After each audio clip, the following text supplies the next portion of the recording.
Hi guys, welcome back to crack React interview series. And इस series का aim है कि सीरीज के बाद हम सब रिएक्ट इंटरव्यूज को एक बार में क्रैक कर पाए। और अभी हम इस सीरीज के एकदम बिगनर लेवल पर हैं, जिसमें इन टोटल 10 क्वेश्चंस हम इंक्लूड कर रहे हैं। एंड ये क्वेश्चंस अधिकतर फ्रेशर्स से या फिर ऐसे कैंडिडेट जिन्हें 1 से 2 साल का एक्सपीरियंस होता है उनसे पूछे जाते हैं। बट इसका मतलब ये नहीं है कि ये क्वेश्चंस एक्सपीरियंस्ड कैंडिडेट से ना पूछे जाए। तो हम सबको सारे ही क्वेश्चंस के लिए प्रिपेयर्ड रहना है। आज का जो क्वेश्चन है वो है व्हाट आर रिएक्ट हुक्स। अब अगर आपकी किस्मत बहुत अच्छी हुई तो ये आपसे डायरेक्टली पूछ सकते हैं डायरेक्ट क्वेश्चन कि व्हाट आर रिएक्ट हुक्स। और आपकी किस्मत थोड़ी अच्छी नहीं हुई, फ्रेशर्स के लिए मैं बात कर रही हूँ, एक्सपीरियंस्ड कैंडिडेट से तो डायरेक्टली नहीं पूछेंगे। अगर उनकी किस्मत अच्छी हुई तो उनसे भी पूछ लेंगे। बट अगर आप फ्रेशर हैं, आपको 1 या 2 साल का एक्सपीरियंस है, तो आपसे यही क्वेश्चन को घुमा फिरा के इंटरव्यूअर पूछ सकता है बहुत सारे डिफरेंट वेज से। Like, can you define React hooks, why were React hooks introduced, what is the difference between hooks and class components, can you give example of common react hooks, what are the rules of react hooks। ठीक है, तो ये किसी भी वे में आपसे hook से related questions पूछ सकते हैं। एंड आज इस वीडियो में हम यही डिस्कस करने वाले हैं, हम यही देखेंगे हमें किस तरीके से इन क्वेश्चंस का आंसर देना है इंटरव्यू में। सो ओके, सो अगर आपसे पूछा जाता है व्हाट आर रिएक्ट हुक्स, तो आप डेफिनेशन बोल सकते हैं React hooks are special functions that allow function component to use react features like state, life cycle methods and side effects। ठीक है, सिंपल एक्सप्लेनेशन में बोल सकते हैं आप in simple words, hooks allow us to use react feature inside function components without writing class components। तो basically जैसे आप लोगों को सबको पता है कि हमारे पास दो टाइप के कंपोनेंट्स होते हैं, function component and class component. So function component से पहले क्लास कंपोनेंट ही सब लोग यूज करते थे, क्योंकि क्लास कंपोनेंट हमें बहुत सारी फंक्शनैलिटी प्रोवाइड करता था। एंड फंक्शन कंपोनेंट में हमारे पास स्टेट अपडेट करने के लिए और लाइफ साइकिल जैसी जो मेथड्स है उसको यूज करने के लिए कुछ नहीं था, तो हम अल्टीमेटली क्लास कंपोनेंट्स ही यूज करते थे। ठीक है, लेकिन क्लास कंपोनेंट यूज करना बहुत ज्यादा लाइक मुझे तो नहीं पसंद है, और पता नहीं पहले लोग कैसे यूज करते थे, बहुत कॉम्प्लेक्स लगता है मुझे आज भी। ठीक है, सो क्लास कंपोनेंट की जो कॉम्प्लेक्सिटी थी उसको हटाने के लिए फंक्शन कंपोनेंट्स में हुक्स का इंट्रोडक्शन हुआ। ठीक है, एंड अब हम हुक्स की हेल्प से फंक्शन कंपोनेंट में सारी फंक्शनैलिटी जो हम क्लास कंपोनेंट में परफॉर्म करते थे वो हम फंक्शन कंपोनेंट में परफॉर्म कर सकते हैं much simpler and cleaner code के साथ। अब एक्चुअली हमें क्लास कंपोनेंट की कोई जरूरत नहीं है। हमने अभी जस्ट यही डिस्कस किया कि why hooks were introduced. Hooks were introduced to solve more problems with class component. Class component were more complex, code reuse between component was difficult, life cycle methods were harder to understand। ठीक है, react hook ने इन सारी problems को solve किया। Hooks made React code simpler, more readable and ready to use. Now आपसे पूछा जा सकता है इस तरीके से कि most commonly used React hooks कौन से हैं, या फिर आपने अभी तक कौन कौन से हुक्स यूज किए हैं। ठीक है, अपने प्रोजेक्ट्स में। मैं पर्सनली इस पे जब भी आंसर करती हूँ इससे रिलेटेड, तो मैं प्रोजेक्ट का एग्जांपल दे दे के बताती हूँ कि मैं डेली जब भी प्रोजेक्ट में काम करती हूँ तो यूज स्टेट तो ऐसा हो गया जो मुझे डेली लाइफ में यूज करना होता है, क्योंकि बिना स्टेट अपडेट किए हमारा यूआई अपडेट नहीं होगा। तो अगर आप इस तरीके से आंसर देते हो ना इंटरव्यूअर को, तो उन्हें समझ आता है कि ओके, आपको प्रैक्टिकल नॉलेज भी है।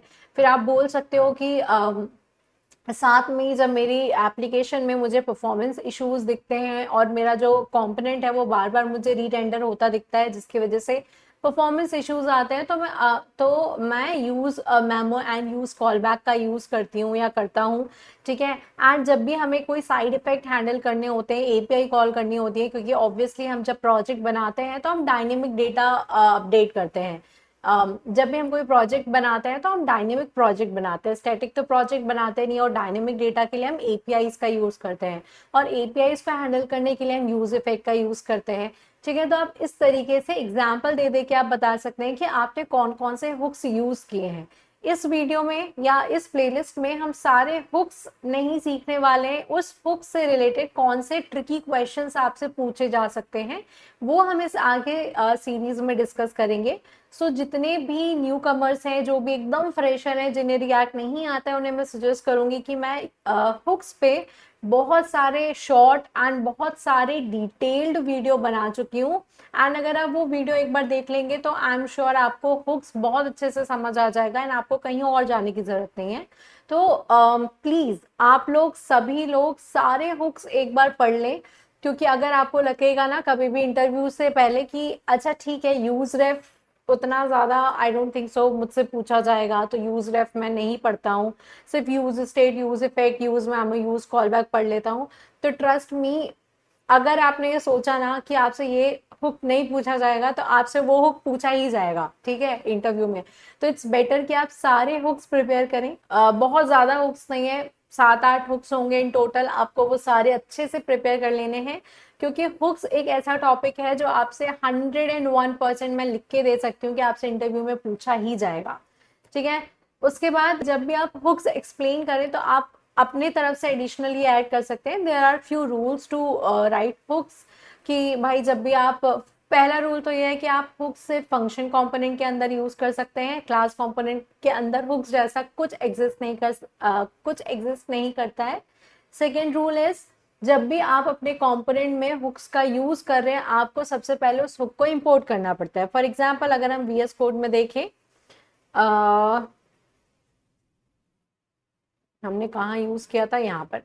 सो जब भी हमने यहाँ पर हमने use state hook, line number 8 में यूज स्टेट हुक यूज किया है, तो हमें जब भी अपने फंक्शन कंपोनेंट में किसी भी हुक को यूज करना है तो हमें उसे सबसे पहले रिएक्ट से इंपोर्ट करना पड़ता है। अगर आप लाइन नंबर 1 में देखेंगे तो हमने यूज स्टेट हुक को इंपोर्ट किया है। साथ में ही थर्ड रूल ये है कि जो भी हम हुक्स यूज करते हैं अपने फंक्शन कंपोनेंट के अंदर, उसे हमें हमेशा टॉप लेवल पे लिखना है। अब टॉप लेवल का मतलब यह है कि हम उसे JSX के अंदर नहीं लिख सकते, इट मींस रिटर्न के अंदर हम नहीं लिख सकते, रिटर्न के बाहर हमें हमेशा हुक्स का यूज करना होता है, ठीक है। एंड एक और रूल आप बता सकते हैं कि कभी भी जो भी हुक होता है ना वो हम कंडीशंस के अंदर नहीं लिख सकते, ठीक है। हुक्स के अंदर हम कंडीशंस डाल सकते हैं लेकिन किसी कंडीशन के अंदर हम हुक्स नहीं लिख सकते, ठीक है। So I guess that is all for this video guys. काफी शॉर्ट में सारे वीडियोस रखना चाहती हूँ जिससे कि अगर आप लिटरली इंटरव्यू के लिए प्रिपेयर कर रहे हैं तो आपका फालतू में टाइम वेस्ट ना हो, टू द पॉइंट हम बात करें। भले मेरा जो वीडियो है वो उसकी लेंथ कम हो, मुझे फर्क नहीं पड़ता उस चीज से, बट हम टू द पॉइंट बात करेंगे। एंड या I am repeating one more time, जितने भी हुक्स हैं भाई सारे के सारे प्रिपेयर कर लेना, क्योंकि ऐसा एक भी हुक नहीं है जो आप सोचो कि इसको मैं प्रिपेयर नहीं करता हूँ या करती हूँ, ठीक है। सारे हुक्स प्रिपेयर करो भाई, किसी से भी क्वेश्चन कभी भी पूछा जा सकता है। I guess that is all for this video guys, मिलते हैं नेक्स्ट वीडियो में। बट बिफोर लिविंग, यदि आप इस चैनल पर नए हैं तो please subscribe to my channel. Also यदि आप इस चैनल से थोड़ा भी कुछ सीख रहे हैं तो please like the video and also comment your genuine feedback. Thank you guys for watching.